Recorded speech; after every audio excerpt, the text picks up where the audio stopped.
running across rooftops, creeping through infested buildings, and fighting for your life every step of the way.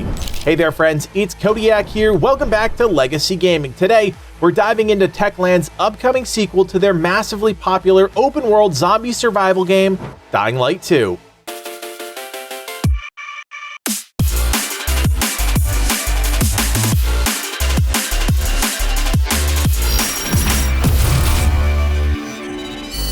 Steam charts don't lie. In fact, it's one of the tools content creators use to track the popularity of new and upcoming games. Well friends, if you're a fan of big numbers, then Dying Light 2 sure does impress. Dying Light 2 is currently the third most followed upcoming game, right behind a little-known title known as Elden Ring, and with just a few months left before release, its popularity is only picking up. Bottom line, there are a lot of people excited about this game, and after numerous delays, internal issues at Techland, and 6 years of waiting, the time is almost here to take the fight back to the infected. So here's the story so far. You play as Aiden Caldwell, a pilgrim that manages to reach the last city, an overgrown metropolis that acts as the final bastion for mankind. It's not exactly clear how the first and second games are connected, but if you played Dying Light, then you know that the idea for a cure for the infected was within reach. Now, we never actually see that come to fruition, and based on every piece of preview footage we've seen for Dying Light 2, the infected are still very much a thing, and that new strain of the virus looks to have pushed humanity to the brink, with a cure still merely a pipe dream. While the first game had a very straightforward and some would say simplistic plot, Dying Light 2 gets far more interesting with the introduction of the last city and the various factions that make up its inhabitants. Split between three major groups of individuals, all with different motives, you'll have to make choices about who to help, making friends and enemies in that process.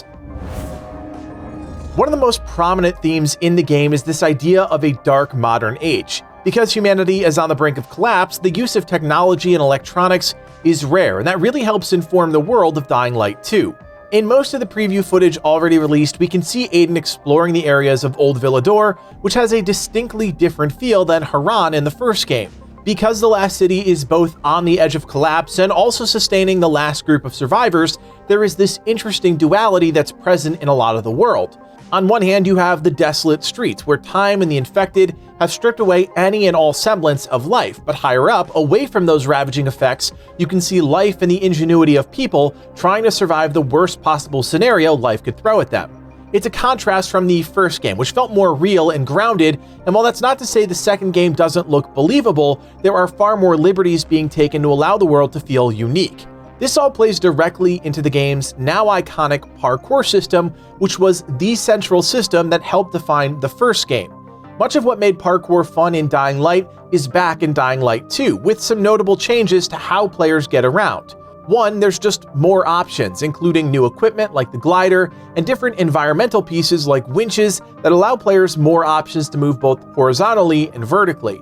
According to multiple sources that have gone hands-on with the game, the movement feels familiar, but the jumping is more floaty, which while different, actually gives players a bit more time and flexibility to chain together parkour maneuvers. Parkour was and still is a central theme to the game, and because the last city is 4 times the size of Harran, it was important that the developers made enough enhancements to that system that empowered players to move freely through the world. On top of that, Techland wanted to provide more freedom within the established world. This should result in more areas to explore, including a larger percentage of buildings being fully maneuverable and underground areas, which should add a new layer of depth. One other change is that run speed will now ramp up based on how fluid your parkour is. The longer you're able to maintain a smooth line, the faster you'll get. But if you break your stride by running into things or changing direction sharply, you'll end up not reaching a full sprint. It's an interesting change, and after years of being conditioned that walk and run are the only two speeds in RPGs, it's going to be interesting to see how that feels once we're running across rooftops of Villedore ourselves. When humanity is on the brink of collapse, it's pretty safe to assume that groups of people will disagree on how best to save it. One of the newest features in Dying Light 2 revolves around factions and the choices you make that will impact your relationship with those factions. Each of the 3 groups has a different code of ethics, dark secrets, and are all fighting for a different reason, and will do pretty much anything to get an edge over the competition. The Peacekeepers are a pseudo-police faction that believes in law and order. It's the most militant of the groups that puts their stock in force to keep the streets safe. In contrast, the Renegades are a group of former prisoners and scoundrels that have found a shady leader to rally around. You won't find much structure within their ranks, as the Renegades like to rule through sheer intimidation and brutality alone. Finally, you have the Survivors, everyday folks that have managed to band together to create some semblance of a life above the chaos. This faction is easily the most peaceful, but also the weakest, with limited access to weapons and power. Throughout your time with the game, you'll have to make key decisions during missions and other times that will influence your relationship with each of these factions. Aligning yourself with any one of them will unlock new perks, such as access to zip lines or additional traps set within the world. The more you help a faction, the more their influence grows, and you'll see their presence become more prominent in the world around you. But those actions have a cost, and you may find that certain choices have dire consequences elsewhere in the world. Choice is a huge part of Dying Light 2, so much so that the developers have spent a healthy amount of time talking about how choice not only impacts your relationships, but Villedore itself. We've only seen small examples of how your actions will shape the world, but we know that it's just as important as the faction system within the game. Choice matters, two words I've said in regard to a number of different games that have made morality and decision-making a central theme, and so far as I can tell, the Techland team has found a new and interesting way to tie those decisions into the world around you. Unlike in the original Dying Light, in Dying Light 2, not only will you be fighting the infected, but you'll have to deal with the various factions that you piss off.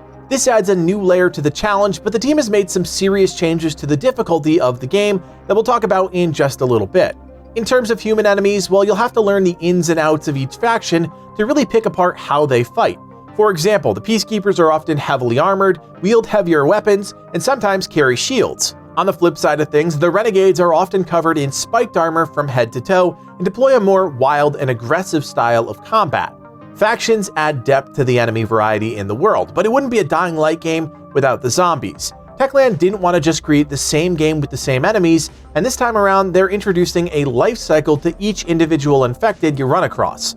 The first stage of a zombie's life is called the viral stage. This is a zombie one step removed from being a human, and as such has many of the same qualities that a human has. They're agile and fast, which makes them perfect for chasing down the player. These zombies focus on attacking players with force, and since they've just turned, you can sometimes even hear them talking. Stage 2 of the life cycle is the biter phase. This is the traditional zombie phase where infected move more slowly, lumbering towards the player in an attempt to infect them by grabbing and biting. There is one more stage of evolution, but before they reach that final state, there is a chance an infected could evolve into a volatile, an elite enemy that is faster and more lethal than any other enemies in the game. If you've played the first game, then you already know what these enemies are all about, but in Dying Light 2, they can often be found in groups of 2 or 3. The final stage of the life cycle is called Degenerate. These zombies are weak, slow, and one step away from crumbling to ash due to their exposure to UV light. Still not completely passive, but as close to harmless as it gets on the zombie scale. Of course, there are other special zombies that don't really follow that traditional life cycle, and we'll call them unique for lack of better terms. The Techland team has already confirmed a number of these, even going so far as to show us concept art and even some gameplay footage. First is the Demolisher, a tanky zombie with huge muscles and a disproportionately large arm they use to club enemies. Demolishers can also wield heavy objects like poles covered in chunks of concrete. Much to my chagrin, there is a new type of zombie lurking below the waters of Villedore, the Drowner. We don't know much about these infected, but we do know their bodies are covered in spikes and that they prefer water environments, so yeah, won't be going in the water anytime soon. Revenants are another type of zombie that take the volatile platform and step it up even more. With tentacles shooting out of their backs and the ability to buff allies with mist they produce from their bodies, these infected could be considered the generals of the zombie army. We also know of Banshees, an infected that has extremely long claws that deal significant damage, as well as the Howler, which emits a horrific scream when it spots the player, alerting other infected to the source. As you can see, there is no shortage of enemies that want you dead, which is why the team has spent so much time perfecting the parkour and making substantial changes to our next topic, the combat. When you think of Dying Light combat, you think parkour meets melee action, and that's exactly what the team is trying to perfect in the second game. First, it's important to revisit that phrase I used earlier in the video, modern Dark Ages, because it'll help inform the weapons that are available in Dying Light 2. Gone are pristine axes and machetes, and in place of them are an array of handcrafted tools for dismembering and decapitating. The idea is simple. Tools and weapons of the old world have decayed, and now it's up to the player and the remaining people to create what they need to survive. To that effect, the team has confirmed that there are around 200 unique weapons that players can locate in the game, all inspired from various periods and cultures throughout history. I rather like this approach as it makes weapons just feel more unique, which is always a good thing. You may not be a fan of using a mace in a fantasy game, but in Dying Light 2, the way that item has been transformed may appeal to you. The emphasis is still very much on melee combat, but there are still ranged weapons players will be able to use, albeit with a slight twist. Although we still haven't seen many of these weapons in action, we do get an idea from cinematics and small snippets of gameplay that ranged weapons will be based more on bows and crossbows than pistols and rifles. One of the biggest issues with guns in Dying Light was how limited in application they were, since using a gun would attract a ton of unwanted zombie attention, as well as how easy they made aspects of the game once you started acquiring them frequently. But in Dying Light 2, crafted ranged weapons are more silent, bolt-fed weapons that can kill without making a sound. The team has confirmed that guns in the traditional sense have been completely stripped out of the game. You also can't forget about the parkour, which the Techland team says is central to the combat in Dying Light 2. We've actually seen this a number of times already in various gameplay videos. The player, using their environment, is able to mount off different items and chain together momentum into attacks. It's all very fluid and results in a more intricate combat system that manages to create interesting scenarios for attacking, defending, parrying, dodging, and makes verticality and momentum something to consider. We've seen some pretty interesting mechanics like the ability to use a zombie to break a fall. By grabbing that zombie and holding them, the player is able to absorb the impact of that fall, walking away without a scratch. We've also seen players use things like buses as springboards to jump into the air and slam down on enemies or hit them with a dropkick, new ideas the Techland team is implementing to make combat feel more like a street fight. When all else fails and fancy flips and jumps won't work, you have your weapons and the ability to dodge and parry. Alone, it's not that interesting of a system, but in conjunction with the other tools at players' disposal, you have the foundation established in Dying Light, amplified with a fresh injection of mechanics that should make the combat in Dying Light 2 feel like an evolution. If you're a fan of progression, well, you'll be happy to know that the skill trees established in the first Dying Light game are making a return with some tweaks. Agility, power, and survival, the three core pillars of Dying Light 2, will give you access to new passive stat boosts and gameplay enhancements, and to progress in those trees, you simply have to do the things that associate with that particular activity. Let me explain. To gain points in your agility skill tree, you need to engage in parkour. The better you move around the city, the more points you gain, and you can use your gained experience to allocate points in the agility tree. There is even a way to track your progression as you're moving around the city, and you'll notice an indicator in the upper right-hand corner of the screen that tracks your progress. You can turn this off if you want. In the same vein, to progress in the power skill tree, you need to engage in Dying Light 2's combat systems. The more you fight, the more experience you gain that you can then allocate into that tree. Unlike in the first game, the survivor tree is treated a bit differently this time around and will be more dynamic based on the factions that you interact with. We don't know for certain as those systems have yet to be shown publicly, but we can assume that completing quests and building relationships with the various groups around Villedore are going to give you experience within the tree that you can then allocate points towards. It's a subtle change from Dying Light 1 where nearly everything you did progressed your survivor skills, but it makes players' engagement with the factions all the more important. You also have to consider the weapons we spoke about earlier, which play a big part in your overall combat progression. As I said, there are around 200 unique weapons that players can find and craft, but to do that, you'll need blueprints found around the world. You'll then need to collect the rare resources often found in hives, heavily infested buildings, and on elite enemies. Then, working with a craftmaster, an NPC, you can construct the weapon based on the blueprints you've collected. There are varying levels of sophistication with these weapons, and with the use of modifications, you can create more lethal variations of the weapon's base form, adding special characteristics to that item. What these are exactly, well, we don't know, but we have seen things like lightning and fire-imbued weapons make an appearance briefly in the gameplay. Progression is at the core of pretty much every game we play nowadays, but with Dying Light 2, what you do in the world actually feeds those specific systems, and I appreciate that.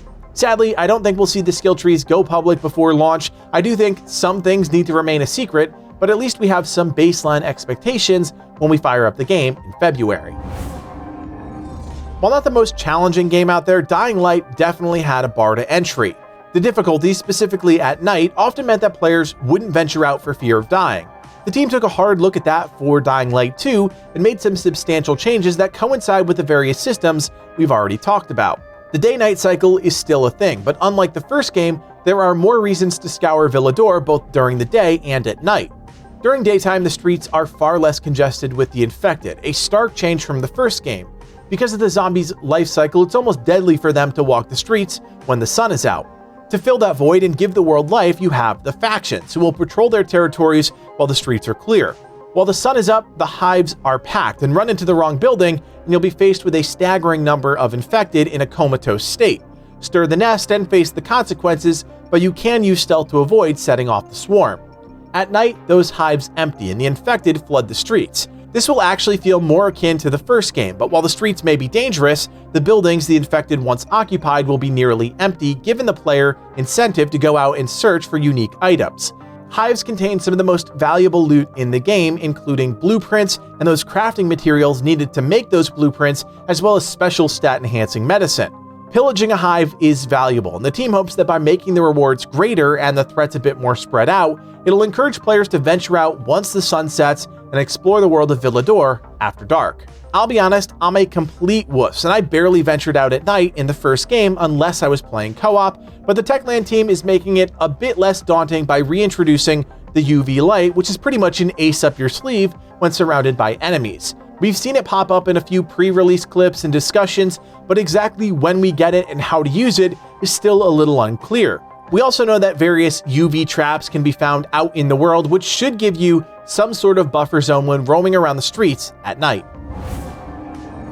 Even though we're still about a month away from Dying Light 2, we already know the computer specs needed to play the game on both ends of the spectrum, and I wanted to take a second to share that all with you. Feel free to pause the video and check over the one sheet and see if your rig holds up. There are a lot of things that may strike you as familiar about Dying Light 2, and by all accounts, that's exactly what most people have said that have gotten the chance to go hands-on ahead of launch, but that's not necessarily a bad thing. Sometimes reinventing the wheel just to do it isn't necessary, and in this case, the Techland team wanted to see just how far they could push to perfect the systems established in Dying Light 1. While this isn't a review, I will say this about the game. If you played and enjoyed the first Dying Light, you're going to feel right at home in the second game. Your skills as a player will immediately carry over, and it'll be like hopping back on a bike.